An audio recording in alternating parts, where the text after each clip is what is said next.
I know what you've been telling yourself. You tell yourself you're overthinking. You tell yourself they're just busy. You tell yourself this is normal, but something doesn't feel normal. Your adult child is pulling away. Not dramatically, not with a fight, not with a slammed door, just gradually. The calls are shorter. The details are fewer. You find out important things later, sometimes from someone else. And what makes this so confusing is that nothing happened. There was no explosion, just distance. And distance without a clear reason is the hardest kind to sit with, because when there's no obvious cause, the mind turns inward. Did I do something? Did I say too much?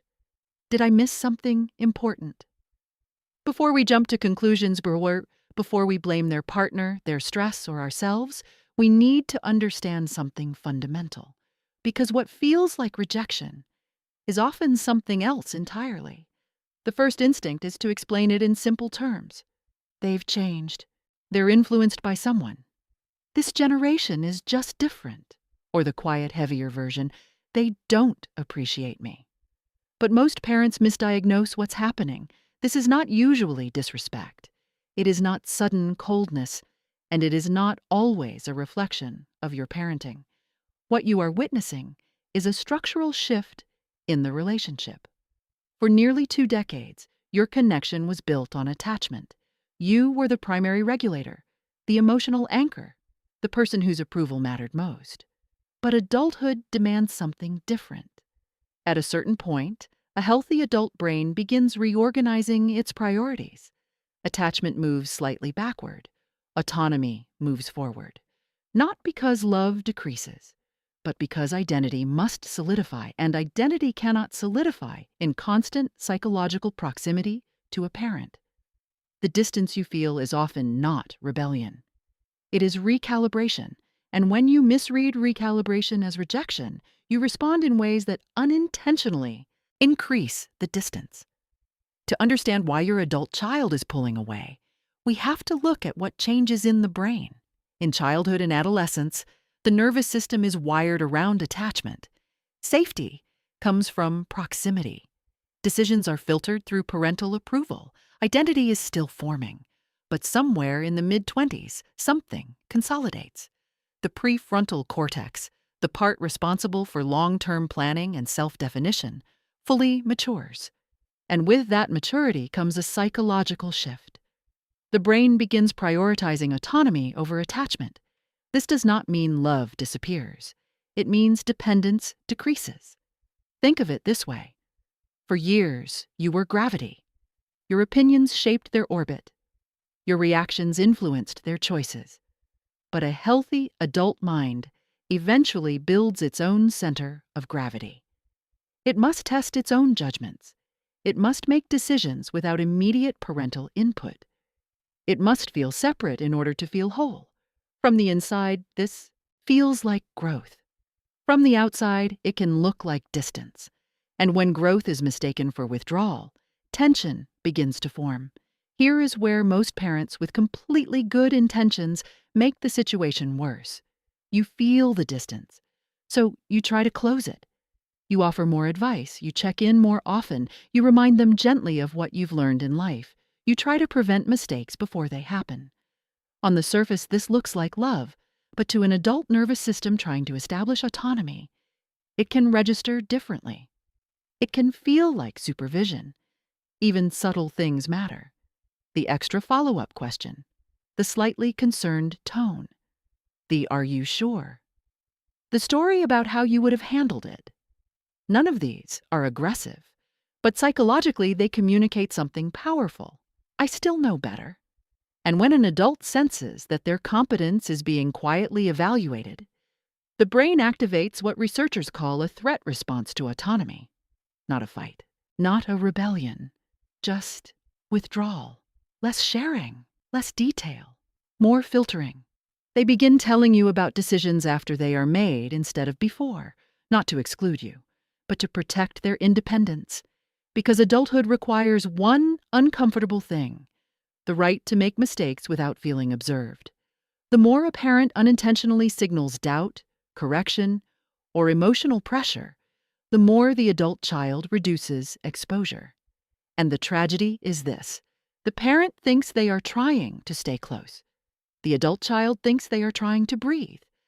And neither one realizes they are reacting to different psychological needs.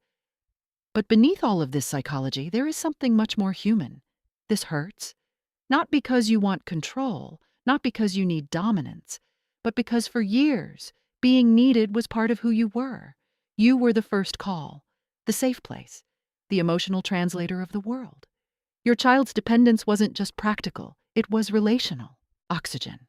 And now, slowly, that oxygen is thinning. They solve problems without you. They make decisions without consulting you. They confide in someone else first. And even if you tell yourself this is healthy, something inside you feels displaced. You are not just adjusting to their adulthood. You are adjusting to a shift in your own identity, from central figure to supporting presence, from director to observer. That transition can feel like becoming irrelevant. But irrelevance and repositioning are not the same thing. One is exclusion, the other is evolution. The pain you feel is not proof that the relationship is failing. It is proof that a role you held for decades is transforming, and transformation always feels like loss before it feels like growth. There is a reason this shift exists, and it is older than modern parenting books. If children remained emotionally fused with their parents into full adulthood, human progress would stall. Every generation must separate in order to build something new. Psychologically, this separation is not hostility. It is expansion. A healthy adult cannot fully form while still orbiting their parents' emotional gravity. Independence is not a rejection of love. It is a redistribution of it. The bond changes form. It becomes less about dependence and more about mutual respect, less about guidance and more about choice. In evolutionary terms, distance is adaptive. It allows the next generation to take risks, form new alliances, and develop independent judgment. When you see your adult child pulling away, your nervous system may interpret it as danger, but often it is not danger. It is maturation, and maturation requires space. So, what might you be missing? Distance does not always mean a decrease in love. Sometimes it signals a decrease in psychological safety. Adult children do not share less because they care less. They share less where they feel subtly evaluated. Evaluation does not have to be harsh. It can be microscopic. A raised eyebrow, a pause before approval, a story that begins with, "When I was your age." These moments are small, but to an adult trying to solidify identity, they carry weight. Because adulthood changes one fundamental need. Children seek approval. Adults seek equality. If your tone, even unintentionally, places you slightly above them, more experienced, more correct, more aware, they will instinctively lower emotional exposure. Not out of spite, out of self-protection. They will bring you the safe topics, the polished versions of decisions, the outcomes instead of the process. And over time, that filtering feels like distance. But what is actually happening is this. They are calibrating where they feel respected as an autonomous person. When they feel seen as capable, even when they make choices you wouldn't, their nervous system relaxes. And relaxed nervous systems share more. Sometimes the distance is not about love. It is about hierarchy. And adulthood quietly rejects hierarchy in intimate relationships.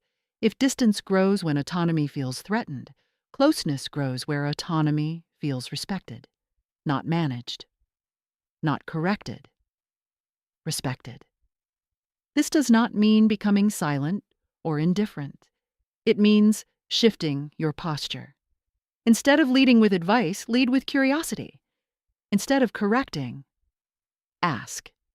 Instead of predicting consequences, listen to their reasoning. When they tell you about a decision, resist the reflex to improve it. Respond as you would to another adult. That makes sense. I trust you'll figure it out. Tell me how you came to that. These phrases seem small, but they communicate something powerful. I see you as capable.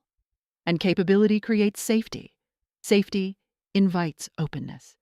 When your adult child no longer feels observed or evaluated, they do not need to protect their independence. They can relax into the relationship. Closeness in adulthood is not built through guidance. It is built through respect.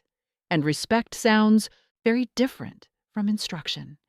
If your adult child is pulling away, it does not automatically mean you are losing them. It may mean the relationship is changing levels. For years, you were the center of their world.